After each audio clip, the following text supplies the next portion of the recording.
Fred Williams, arguably the most important painter active in Australia in the 1960s and 70s, referred to by Patrick McHackey, who wrote a major monograph on Fred Williams, as the dominant artist of his generation. Fred Williams was in London studying. He actually studied in Australia in 1944 at the National Gallery School and at George Bell School. And at the conclusion of that time, he went to London. He spent 5 years living there, working as a picture framer and also learning the art of etching.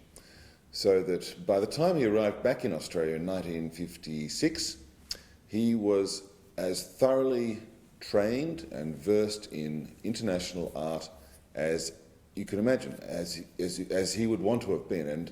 And the type of person that Fred Williams was, very thorough, very dogged, very phlegmatic person.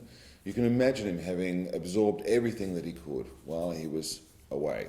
So he arrives back in Australia and he encounters his friend John Brack, who asks him, "Well, Freddie, what are you going to do? What are you going to paint?" And Fred Williams said, "I thought I'd paint the gum tree."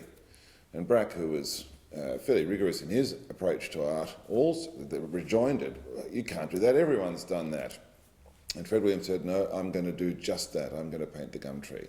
And so you get the sense that what Fred Williams was doing was a pretty radical departure. In fact, he was painting the great Australian subject. You know, if you can imagine that the tradition of landscape painting in this country, which ran from von Gerard through Bouvelot and then through Roberts, this is the central spine of Australian art history. And Fred Williams is going to tackle it at a time when it's considered redundant and if not an impossible subject, because it's widely regarded that the Australian bush does not lend itself to art. And yet Fred Williams' great triumph and the importance of Fred Williams is that his dogged approach and his technique and his ability were what saw him through and what created his art, which is the most important painting that appeared in Australia in the 1960s. So from the period from 1958 through to 1961, his style becomes crystallised. He experiments and he uses Cézanne as a model, and you can see him working around places like Sherbrooke and Listerfield. And then in the period around 1963 or 4, it crystallises, and we see the Fred Williams that we regard as the classic Fred Williams, Yu Yang's paintings, 1964.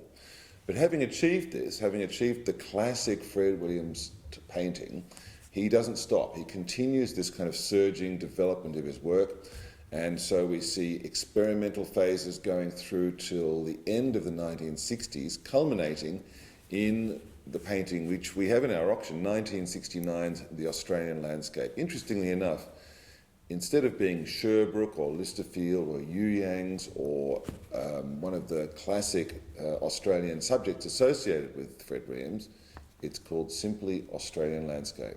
And I think there's a significance in that, the fact that Williams himself regarded that this painting as the kind of crystallisation of all of his ideas and of all of Australian art, perhaps. Maybe that's a bit overdoing it, but that's how I see it. And the painting is this kind of purest rendering of landscape. A very, very fine painting, a very significant painting in our Menzies auction.